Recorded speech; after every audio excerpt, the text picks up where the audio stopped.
Ranking Member Nunes, and other members of the committee. And Ambassador, you'll need to speak very close to the microphone. Thank you for the opportunity to start with this statement, to reintroduce myself to the committee, and to highlight parts of my biography and experience.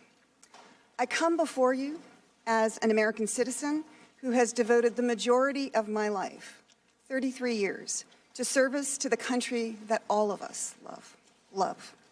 Like my colleagues, I entered the Foreign Service understanding that my job was to implement the foreign policy interests of this nation as defined by the President and Congress, and to do so regardless of which person or party was in power.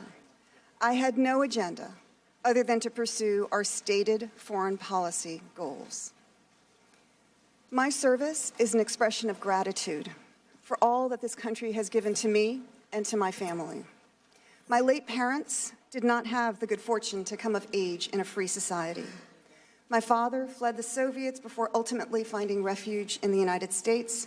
My mother's family escaped the USSR after the Bolshevik Revolution, and she grew up stateless in Nazi Germany before also eventually making her way to the United States. Their personal histories, my personal history, gave me both deep gratitude towards the United States and great empathy for others, like the Ukrainian people who want to be free. I joined the Foreign Service during the Reagan administration and subsequently served 3 other Republican presidents as well as 2 Democratic presidents. It was my great honor to be appointed to serve as an ambassador 3 times, twice by George W. Bush and once by Barack Obama. There is a perception that diplomats lead a comfortable life, throwing dinner parties in fancy homes. Let me tell you about some of my reality. It has not always been easy. I have moved 13 times and served in 7 different countries, 5 of them hardship posts. My first tour was Mogadishu, Somalia, an increasingly dangerous place as that country's civil war kept grinding on and the government was weakening. The military took over policing functions in a particularly brutal way, and basic services disappeared. Several years later, after the Soviet Union collapsed, I helped open our embassy in Tashkent, Uzbekistan. As we were establishing relations with a new country, our small embassy was attacked by a gunman who sprayed the embassy building with gunfire. I later served in Moscow. In 1993, during the attempted coup in Russia, I was caught in crossfire between presidential and parliamentary forces. It took us 3 tries, me without a helmet or body armor, to get into a vehicle to go to the embassy. We went because the ambassador asked us to come, and we went because it was our duty. From August 2016 until May 2019, I served as the U.S. ambassador to Ukraine.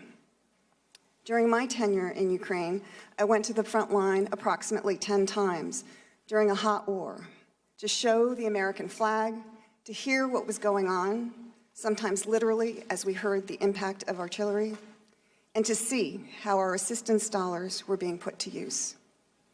I worked to advance U.S. policy, fully embraced by Democrats and Republicans alike, to help Ukraine become a stable and independent democratic state with a market economy integrated into Europe. A secure, democratic, and free Ukraine serves not just the Ukrainian people, but the American people as well. That's why it was our policy, continues to be our policy, to help the Ukrainians achieve their objectives. They match our objectives. The U.S. is the most powerful country in the history of the world, in large part because of our values.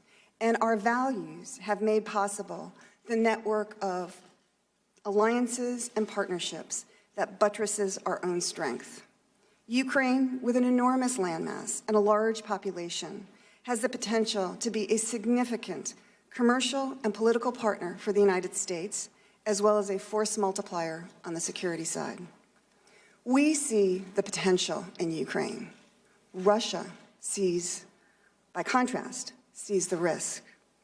The history is not written yet, but Ukraine could move out of Russia's orbit.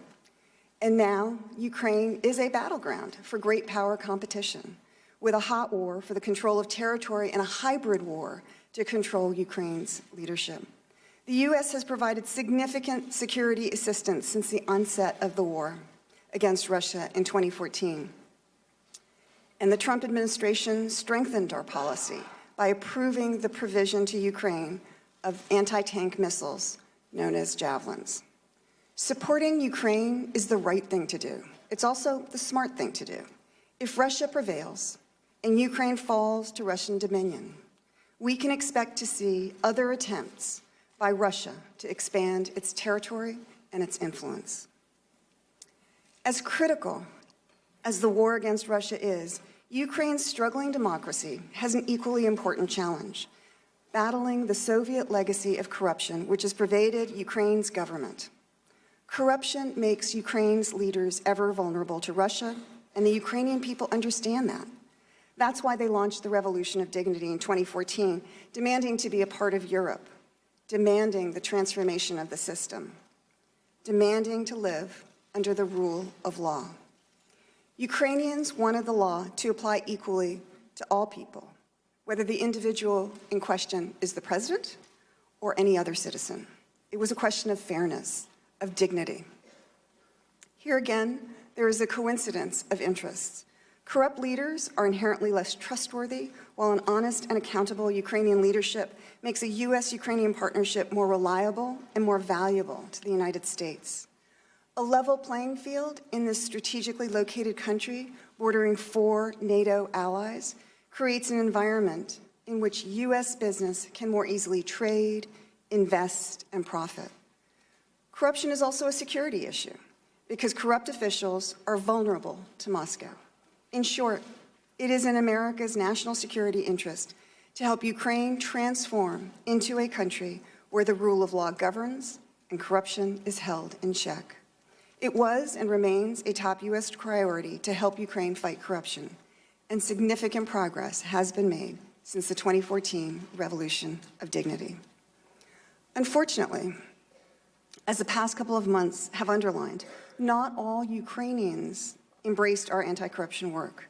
Thus, perhaps it was not surprising that when our anti-corruption efforts got in the way of a desire for profit or power, Ukrainians who preferred to play by the old corrupt rules sought to remove me. What continues to amaze me is that they found Americans willing to partner with them, and working together, they apparently succeeded in orchestrating the removal of a U.S. ambassador. How could our system fail like this? How is it that foreign corrupt interests could manipulate our government? Which country's interests are served when the very corrupt behavior we have been criticizing is allowed to prevail? Such conduct undermines the U.S., exposes our friends, and widens the playing field for autocrats like President Putin. Our leadership depends on the power of our example and the consistency of our purpose. Both exposes our friends and widens the playing field for autocrats like President Putin. Our leadership depends on the power of our example and the consistency of our purpose. Both have now been opened to question. With that background in mind, I'd like to briefly address some of the factual issues I expect you may want to ask me about, starting with my timeline in Ukraine and the events about which I do and do not have firsthand knowledge. I arrived in Ukraine on August 22nd, 2016, and left Ukraine permanently on May 20th, 2019. There are a number of events you are investigating to which I cannot bring any firsthand knowledge. The events that predated my Ukraine service include the release of the so-called Black Ledger and Mr. Manafort's subsequent resignation from President Trump's campaign, and the departure from office of former Prosecutor General Viktor Shokin. Several other events occurred after I returned from Ukraine.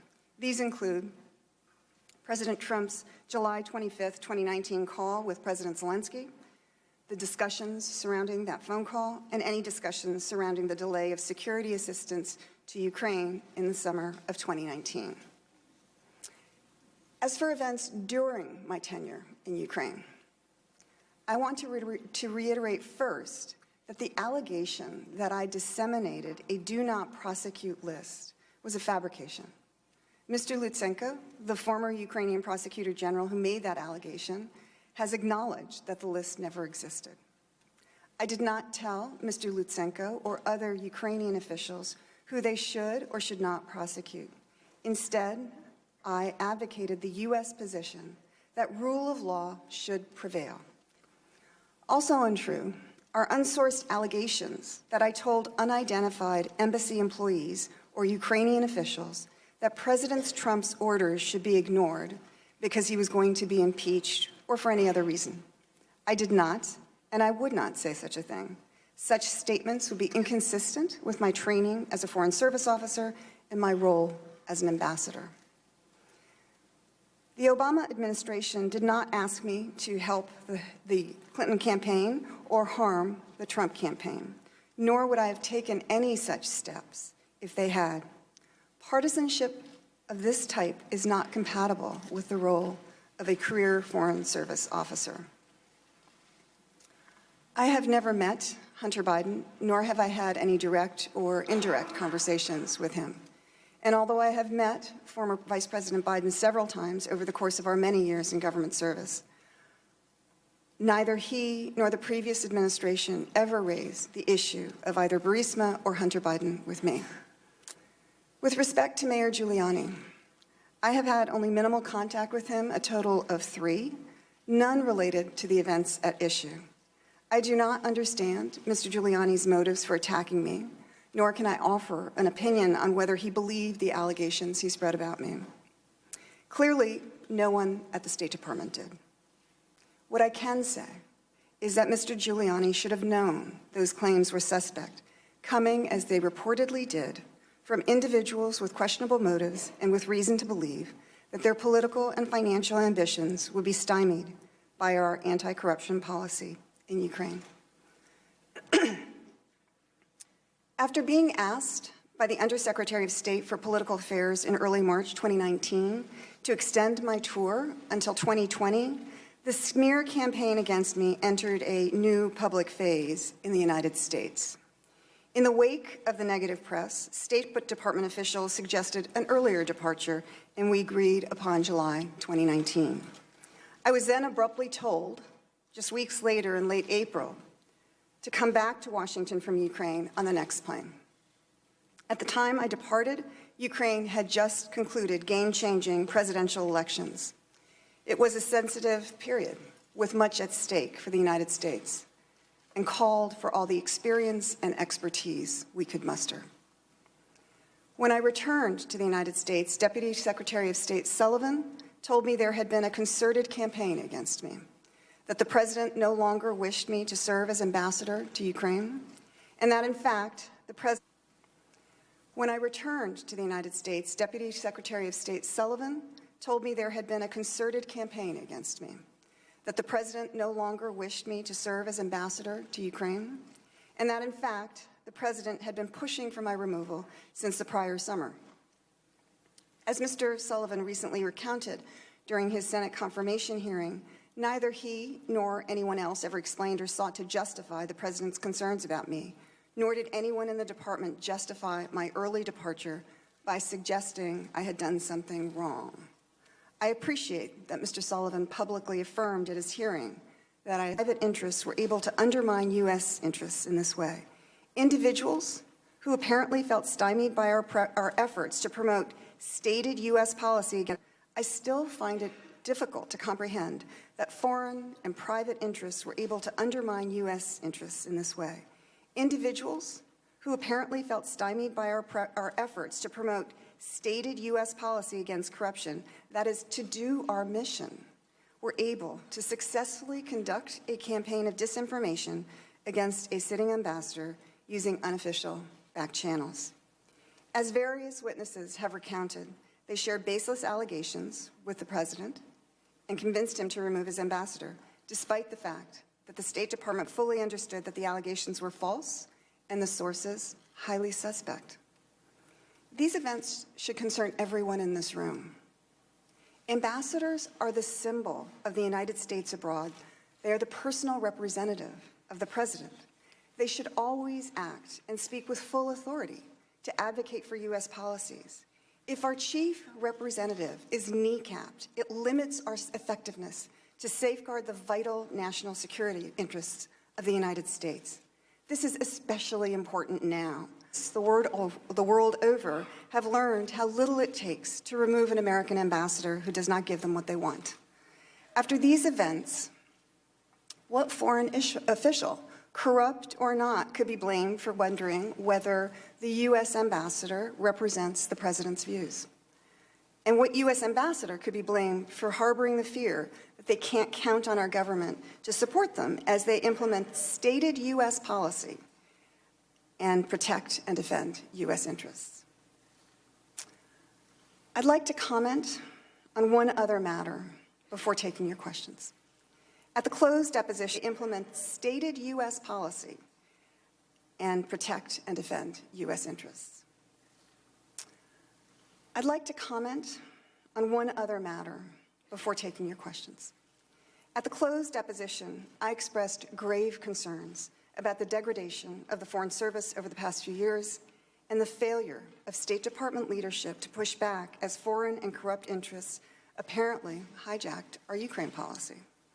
I remain disappointed that the department's leadership and others have declined to acknowledge that the attacks against me and others are dangerously wrong.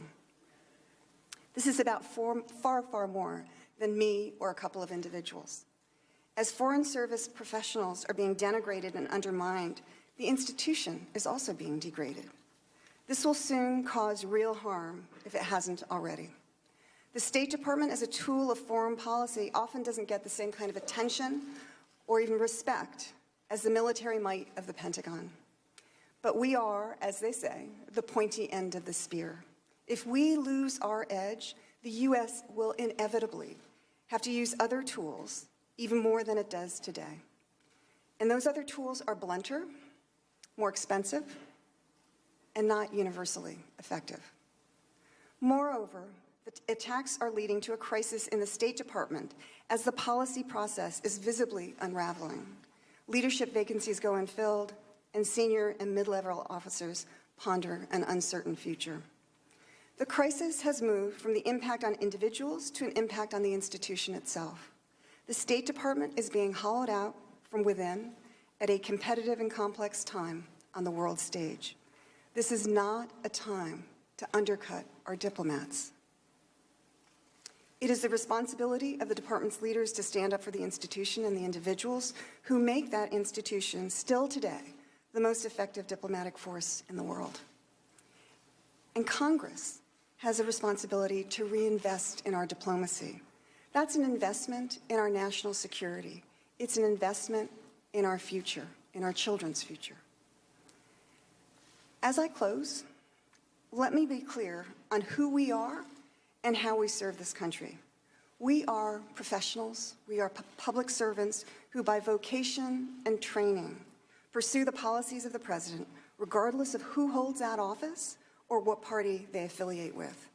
We handle American citizen services, facilitate trade and commerce, work security issues, represent the U.S., and report to and advise Washington, to mention just some of our functions.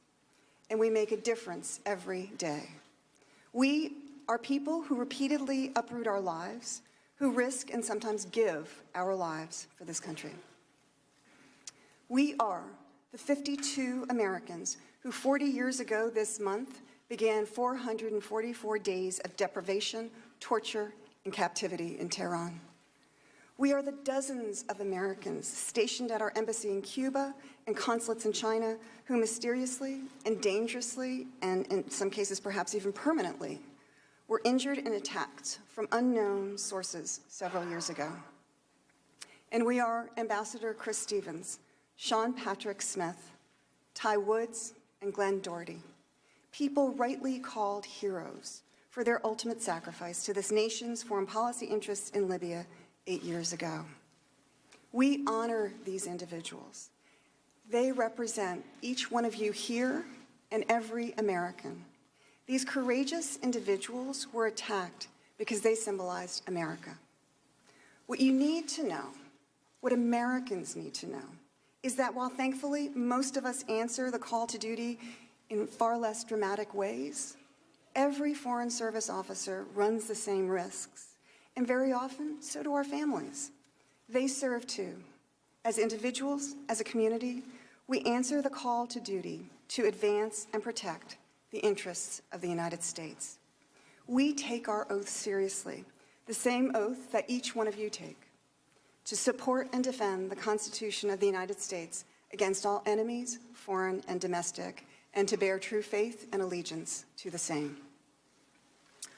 I count myself lucky to be a Foreign Service officer, fortunate to serve with the best America has to offer, blessed to serve the American people for the last 33 years. I thank you for your attention. I welcome your questions.